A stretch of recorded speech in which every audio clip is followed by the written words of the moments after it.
Hello, everybody. Welcome back to the podcast. This week, we wanted to talk all things growing up in dysfunctional environments and actually more so the effect that has on your physical health. Because I honestly do not think that's spoken about enough. I think we do talk a lot about mental health and the mental effects of going through really stressful things, but there is so much to be said for how much that actually affects your body and how much trauma and stress is stored in the body, especially when it's not dealt with properly.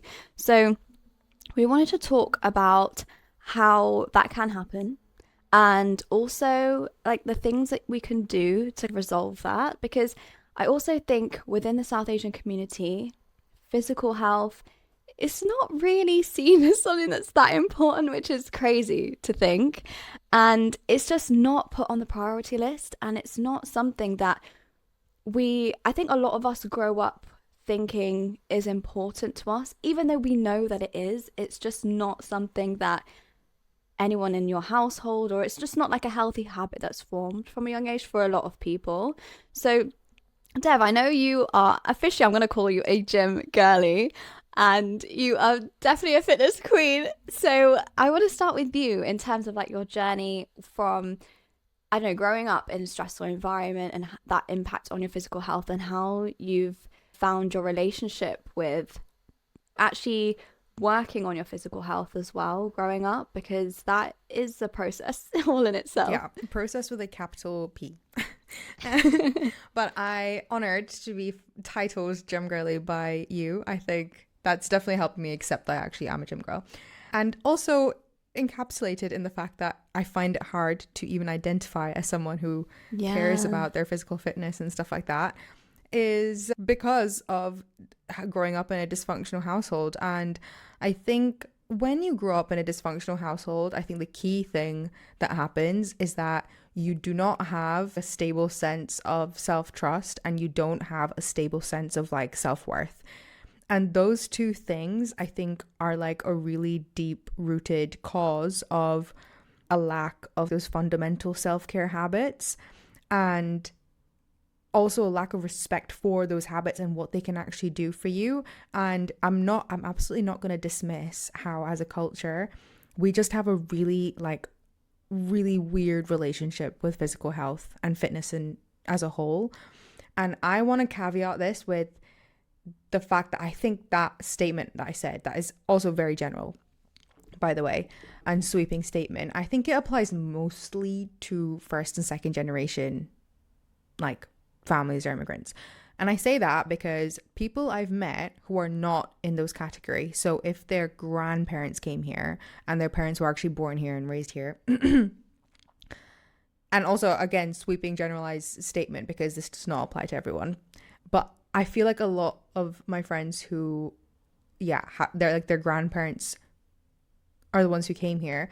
They have like almost a better relationship with like sports and community. It's like almost like an embedded part of the way they grew up just because their parents actually went to PE lessons, whereas like that does not exist in India or Mauritius. Like when my parents went to school, yeah, they did sports and they did like athletics and stuff, but it's just not like a part of daily life. The emphasis on walking everywhere, it's like anything physical was like, okay, that's a means to an end. It wasn't the actual focus. And I've talked a lot with my nanny about this because I was so intrigued because like because she's not in like great health and stuff, I always talk to my mom about her habits as a woman who was like, she was super active. So growing up in India in the 30s, 40s, 50s, like just walking absolutely everywhere. You do the shopping yourself. She was a super independent, driven woman as well. She physically did a lot. And I always thought in my head, she seems like she was quite active. Why has her physical health deteriorated so much in her 80s? And what are the links between her habits versus like how she is now? I think it's because, again, it was her physical habits were like a means to an end. The purpose of her day wasn't to wake up, make sure she was like loosening her hips and eating protein and building muscle. She was just walking 20k steps a day because her college was that far away and 20k steps was just the way it had to be done. And I also think like when we think about dysfunction, Have you ever heard of the book The Body Keeps a Score? It's on my to be read list. And I'm almost nervous to read it because I know instinctively where my trauma is potentially being stored, because there's certain stretches I do where if I do them I feel like I could take over the world. And then there's areas of my body, like my traps, and sometimes when I'm stressed I bite my lips and I will like clench, like I will like tense parts of my body. And that's when I know I'm stressed. If you come from a dysfunctional like household or a dysfunctional background, do you know how long you spend in like fight or flight without even realizing, and how much tension that creates in your body and your face? Like, I've been to facial massage therapy purely out of curiosity because this is the same period of time where I found out about The Body Keeps a Score. And I was like, I know that I hold a lot of tension in my brows, and I get told I have resting. Can I swear on? Have we sworn on this podcast before? I think I have. Okay. I've told I have resting bitch face, which I accept because I do. I've seen myself in the mirror sometimes. And you're like, oh shit, I look like that. But I have to be like, oh no, it's because I grew up in a dysfunctional household. No, I'm kidding. But yeah, I know that I hold tension here. So when I'm like resting, my automatic resting position is tension hold. And I went to this facial like massage person, and she was like touching my eyebrows, and she was like, "Ooh, does that hurt?" And I was like, "Yes." She was like, she just doing like these kinds of movements, and she was automatically being able to tell that something was hard when it was not supposed to be hard. And I thought that was so funny. But yeah, I think there's so much to talk about in terms of we don't prioritize anything physical related, because the focus has always been on, we need to find stability in life. We need to work hard. We need to put our heads down. We need to grind. We need to survive. That survival mentality is really deeply rooted in our culture. And the sad thing about that is that we've not really had the time to think, oh, let's get our 10K steps in and eat our protein and go to the gym. Whereas a lot of other cultures, one other culture has had the time to prioritize that. Western culture. Yeah. And also, side point, South Asians, we also have genetically like unfavorable physical elements. Like, we're more prone to diabetes, we're more prone to holding belly fat, and that's because of like famines from yonks ago that our bodies have held on to through like #science. So there's so many things that like are almost to put us a few steps back, and that maybe almost encourages us sometimes to not prioritize these things. But you don't need me to tell you that like walking more helps you be happier, and building more muscle helps you to avoid injury when you're older, especially as a woman. Like, those things are like things that we know exist. Those are facts. It's just harder for us to actually embrace those things and do something about them now. But I don't know, like, how have you gone about this? Because I know your approach to fitness is so different to mine, and you've also had a lot of different obstacles in the way in terms of being able to build a physical habit consistently and incorporate it. But I also know that dysfunction is not new to you either. Yeah, and when I think about dysfunction, I think about being in an environment that's like constantly stressful, and that flight or flight that you were talking about, or like being constantly tense. So I think there's so much more to it as well, like beyond me thinking about going to the gym, is how do I actually regulate my nervous system? Yeah. How am I going to calm myself down when I feel that knee-jerk reaction to behave in that way only because that's the environment that you experienced growing up? So I feel like for me it's been a lot more of that, and a lot more of understanding where my emotions come from, but also how those experiences feel in my body without doing the exercises or just like day to day. I noticed a while ago that like your resting bitch face, but like in my body, I'm hunched constantly. And you can say it's like bad posture and stuff, but no, it's actually like I'm just storing all that tension in my shoulders. And I have to consciously think about relaxing them for me to actually feel like I've just, I don't know, released that tension, and it's actually, my body is relaxed. I have to actively relax it. That's not its set state. And it's things like that where it then leads to bad posture, and it leads to like tension in the rest of your body, and it leads to other things. But this root cause of it, a lot of the times nobody really talks about that. They don't talk about why your body, why you feel the need to like hunch and keep that tension there when there's actually no reason to. You just hear about, oh, people over time, maybe they're crowding over their phone, or they've got bad posture because they're like hunching over a laptop. So then, and those things are valid too, and it happens. But a lot of the time, there's other reasons as well. It's like your body is storing tension and it's misplaced, and you haven't had that chance. And then that's when the physical element of getting into fitness and stretching out your muscles and just stretching your body in general comes into it, because that is going to help release that tension. But there's also things like your gut health and like problems with your gut because of, or like problems in any area of your body, like stomach aches. I remember I used to have chronic stomach aches aside from my period pains, to the point where doctors literally took my appendix out because they thought it had ruptured. It turns out there was nothing wrong with it, but I had chronic stomach aches growing up, even when I wasn't on my period. And looking back, I realized that was stress induced. And if you look at, I don't know what it's called, how the body keeps score, I think it might go into it in that book, in terms of certain parts of your body store different pain, if that makes sense, or different. If you're anxious, it's usually like in your stomach. If you have a different kind of emotion, it's somewhere else. If you're angry, it's I don't know where, but somewhere else. So when you get to the root of what you're feeling in your body, like physically, so say like I had stomach aches, like I then realized after the fact that was because of all the stress. And I didn't know that back then. I just thought there was something wrong with me, and I would literally go to the doctors and they'd be like, there's nothing wrong with you. And then they come up with they used to say it was like phantom pains or something. They basically said I was making it up. And I was like, how can you not know that there's something wrong with me? Like, I feel there's something wrong with me.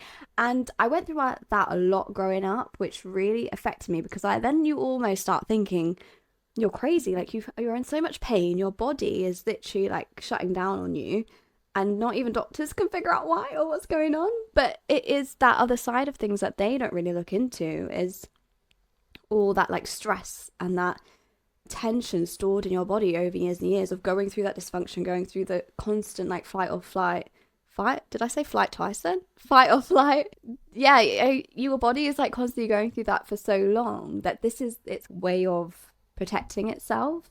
But it gets to a point where it actually starts to detriment your body, and it becomes really unhealthy to keep things like that stored. And that's why things like nutrition comes into play, because then you're fixing your gut in a way with the foods that you eat, and then you're actually learning how to regulate your nervous system and doing the breathing techniques, or going to therapy, or starting journaling, just to figure out ways to actually undo everything happening inside. And all those things can be done to help with like mental health, but I think things start with physical as well. Like I feel like you manifest all these issues in your body physically, probably before you actually realize mentally that there's something wrong. Yeah, 100%. No, that's why I think like with physical health, it's almost easier to tackle, and it's like the first More domino tangible. because yeah, it's literally tangible.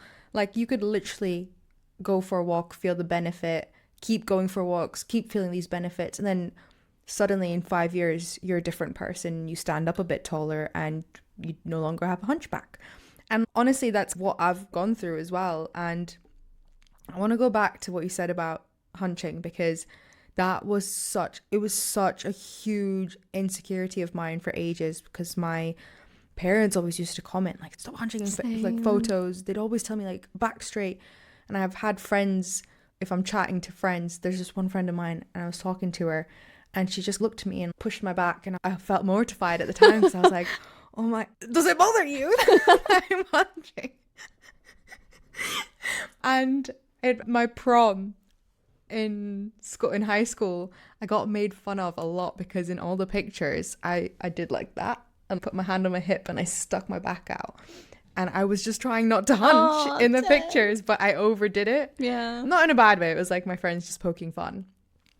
And I've always thought, like, why have I got a hunchback? Like, it's going to stick with me forever. I need to fix it. I need to, like, look at all these exercises. I even bought a back brace at one point, like a Velcro one that you can wear and it makes you do this.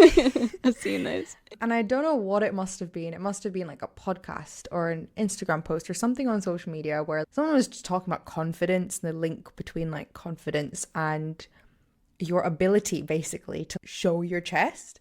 And they were talking about it in relation to like animals who are trying to show their, I can't remember, this was like over 10 years ago, maybe show their pride or scare someone away by showing their chest.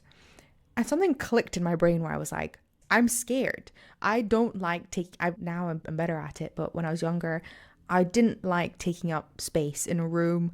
So when I sleep, I still sleep like this. Like I feel comfortable when I'm like wrapped like a T-Rex. And that's a sign of like anxiety and like being scared to be open, because like actually an open posture, if you go stand on the road right now, like facing no one, and just open your posture, you feel like slightly vulnerable. Like you feel like, oh my God, Someone's like, going to my attack. boobs are out. Yeah. It's like, I get that feeling of everyone can see me for who I am. Yeah. And it's that feeling. That's why I think that so much is really deeply rooted and linked to your self-worth and your self-esteem. Because if those two things are on the ground, you can't stand up straight. Like physically, you can't stand up straight. And I had a hunchback for so long because I was scared of ever showing myself the world because of all the things that happened to me in my household, in my childhood. There were various signals in my life where as a kid, I took that signal and I put it in my brain as, I'm not worth the space right now. I'm not good enough to be in this room. I'm like whatever it was that I was telling myself fed into me having that hunchback. And there was no amount of gym exercises that I could do to reverse that. But the funny thing is that the act of going to the gym consistently and the act of eating better because I cared about myself creates that sense of pride in yourself, and it creates that motivation that then makes you stand up taller. And then suddenly in a month, because you're so proud of yourself for doing this thing, like going to the gym or choosing to eat a better meal or whatever it is that you've done for yourself, you feel like you can stand up taller, and then suddenly you do. And then actually the gym exercises start working a bit better, and you actually do have the muscles that pull your chest back and out, and all these things, right? They all play in together.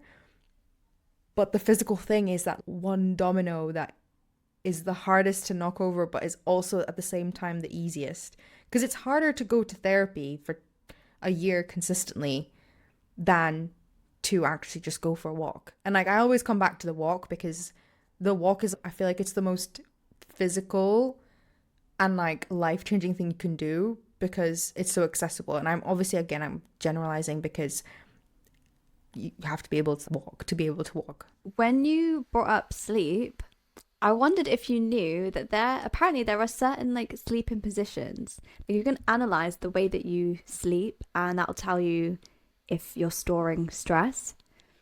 And I saw this video on TikTok once, and she showed like literally 5 or 6 positions, and I used them all, and I was like, but they just seem like normal positions to sleep, like comfortable. Like when you used to see like memes of girls sleeping positions or like positions you get in to feel comfortable. I never really like deeped it, but then there's this actual person that's talking about your health and that side of things, and how basically all of these positions are a sign of stress in the body. And I was like, oh, okay, so now what? And it's so annoying because when your sleep is impacted, that leads to so many issues within your body, like fatigue. You can't really even function as a person. So it's helpful to know things like that as well. There are telltale signs within your body, even if you feel like, oh, you're not outwardly displaying anything that would tell you that there's a problem. Even little things like, I would never thought you could tell from my sleeping position how stressed I was. So those things worth looking up and then figuring out, okay, if you are someone that actually sleeps in that way, or you notice that like you relate to that, then you know that there's something to work on and you can take steps towards fixing that.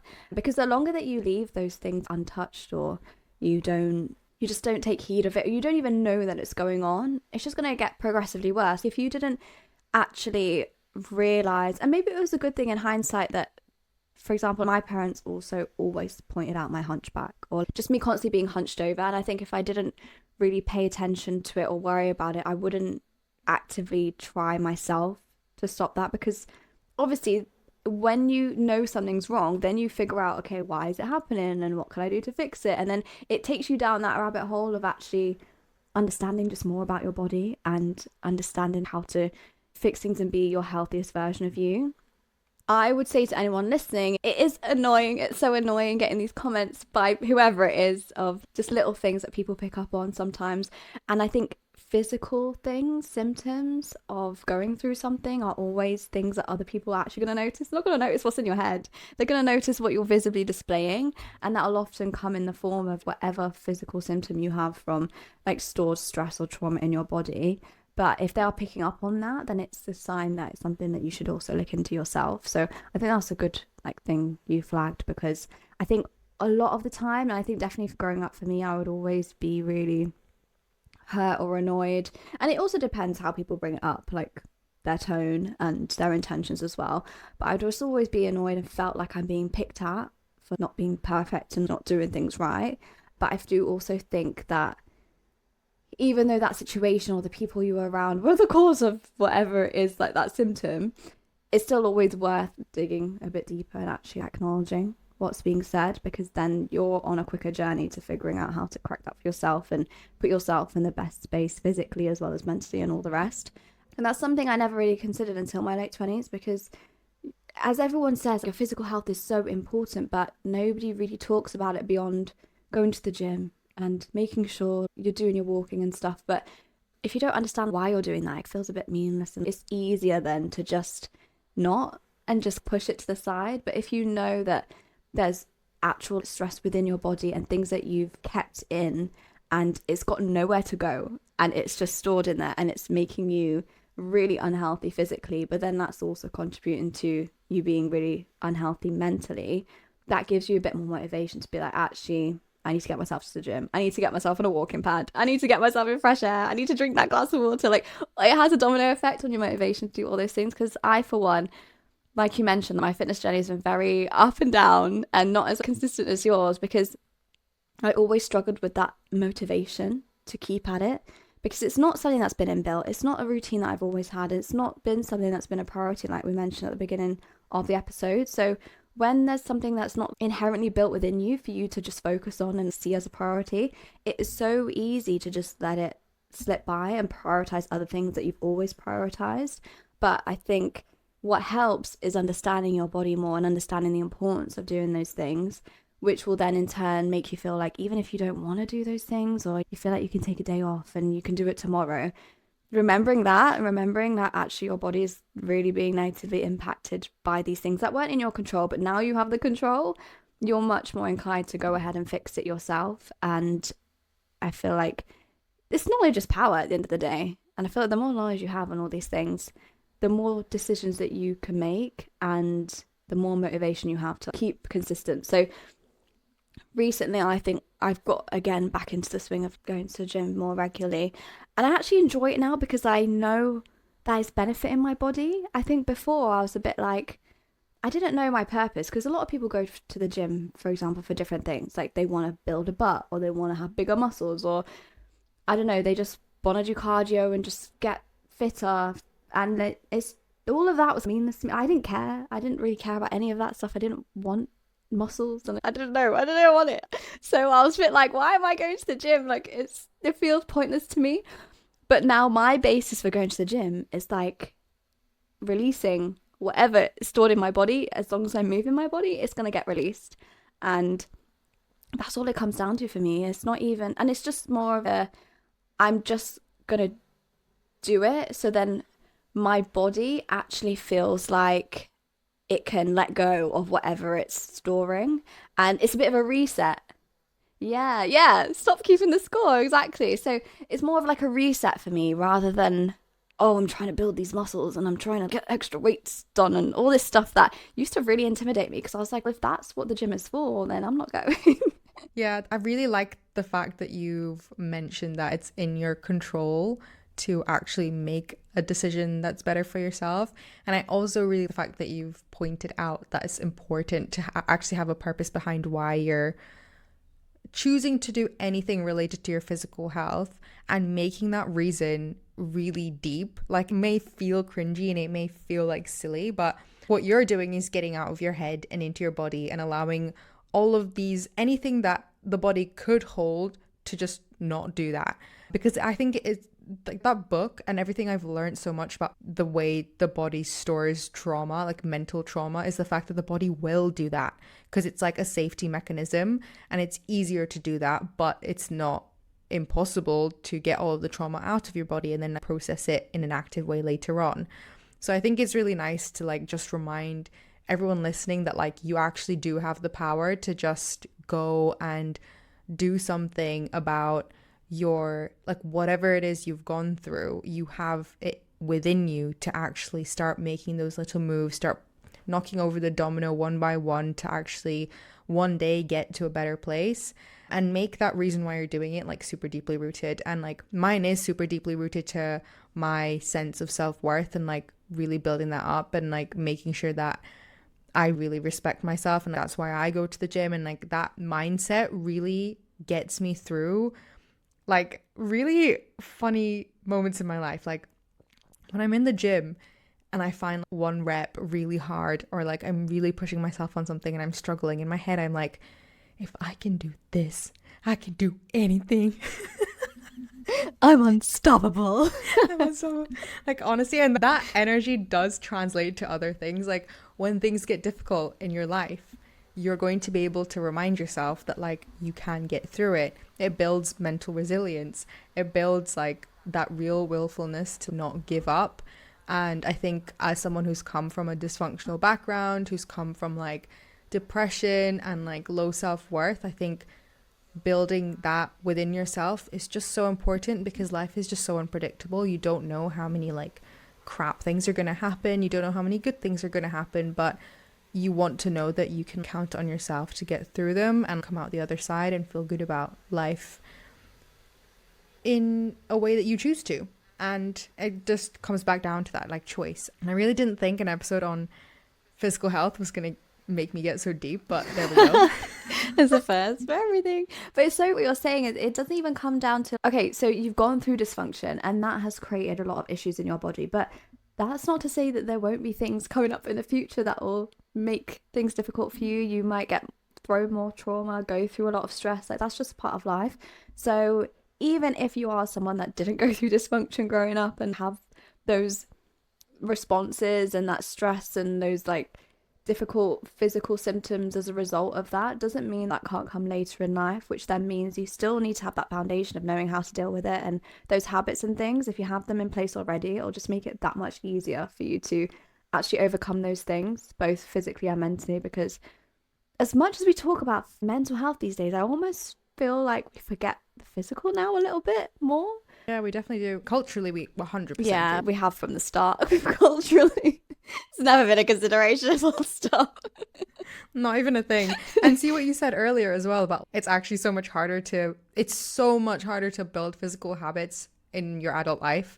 And that's something I resented for a long time because my boyfriend Sam, he's been super active since he was really young. So it's like discipline isn't even something he thinks about. He is just active. There's no rest days. There's just an active life. And I've struggled. Like I'm 29 and I've only just had a year of consistency because I got a coach. I'm 29 and I've struggled my entire life to just consistently be active, but I've always wanted to do it. And it's so hard to build as an adult because your responsibilities pile up. You realize the importance of it more and more. So you're like feeling more and more guilty that you're not prioritizing it. You resent the fact that you were never allowed to prioritize it when you were younger. There's so many other things that come into play. And also, like, physical health annoyingly becomes less fun when you're older. Like, when we're younger, it's just, oh, I'm just gonna go to the park and fall over and like it'll be fine. Run You know around what I in a mean? circle. Yes. Yeah, like literally we could just go do that. Whereas now, if I told you that, you'd be like, Okay, Deb. Have Deb, fun. have you eaten today? Life was so much simpler back then. Yeah. Not to say that you can't play, 'cause you've been playing loads of paddle, haven't you? Yeah, no, I Yeah. have. Winter is just not the time to play that. It's too cold, but I'm definitely going to be back on it in springtime. But that is so much fun. And I think even stuff like that, just trialing something new and exploring a different hobby, but a physical hobby, is so well worth it because I didn't expect for us to book ourselves in for paddle every single week after just going one time. That just happened. I was inspired and I just booked it one time and just thought we'll give it a go, and then it became a routine. And I think the less you put pressure on things as well, on yourself, to get things done and be this really consistent person that does everything perfectly and keeps the score and everything, the less you're gonna feel like you're failing, and the more you'll be motivated to just go and get it done because you won't have that pressure on yourself. So just take the time to explore stuff without that feeling of gotta get it right. Yeah, that's definitely, I love that you've brought that up. Like, there's nothing to get right. There's just things to Just do. do. Yeah. And on that note, we will end with just do it. Oh my God, I love that. Okay, guys, so we hope you've enjoyed that episode. Let us know what physical hobbies that you've got going on. Give us a bit of inspo on what you're doing to keep yourself physically fit and get rid of all the tension and the stress stored in your body. I think it's such an important, underrated thing these days, physical health. So the more we can help each other, the better. If you guys are watching on YouTube, definitely give this video a thumbs up. If you enjoyed the episode, don't forget to rate us over on Spotify or Apple Podcasts if you're listening over on there. And we'll catch you in the next episode. Bye, guys.